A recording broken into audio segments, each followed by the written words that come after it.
Hello, I am Editor Than Mai. I will provide you with the latest information of the day.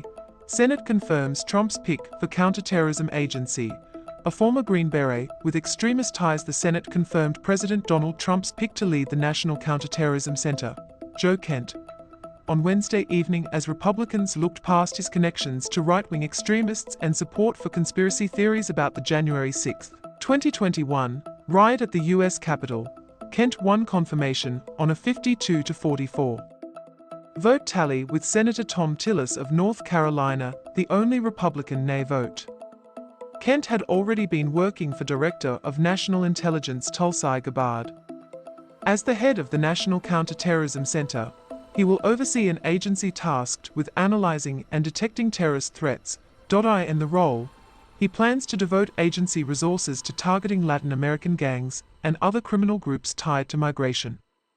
He is the latest Donald Trump loyalist to win Senate confirmation to the upper echelons of U.S. national security leadership at a time when Trump is stretching his presidential wartime powers to accomplish his goals.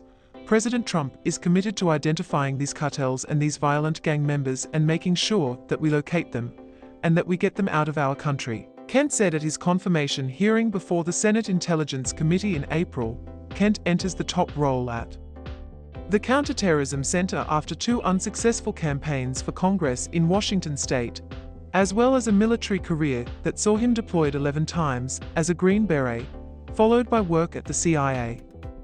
His first wife, a Navy cryptologist, was killed by a suicide bomber in 2019 while fighting the Islamic State group in Syria, yet Democrats strongly opposed his confirmation, pointing to his past ties to far-right figures and conspiracy theories.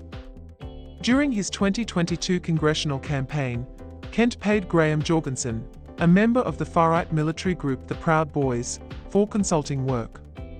He also worked closely with Joey Gibson, the founder of the Christian nationalist group Patriot Prayer, and attracted support from a variety of far-right figures. During his Senate confirmation hearing, Kent also refused to distance himself from a conspiracy theory that federal agents had somehow instigated the January 6, 2021, attack at the Capitol, as well as false claims that Trump won the 2020 election over President Joe Biden.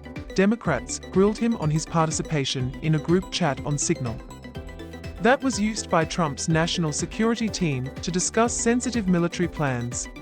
They also raised grave concerns over a recent incident where Kent, as Gabbard's chief of staff, told an intelligence analyst to revise an assessment of the relationship between the Venezuelan government and a transnational gang.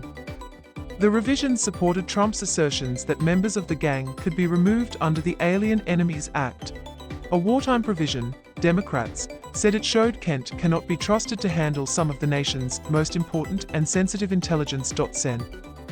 Mark Warner of Virginia, the top Democrat on the Senate Intelligence Committee, said any counterterrorism director must be trusted to tell the truth and to uphold the core principles of the intelligence community: objectivity, nonpartisanship, and fidelity to fact.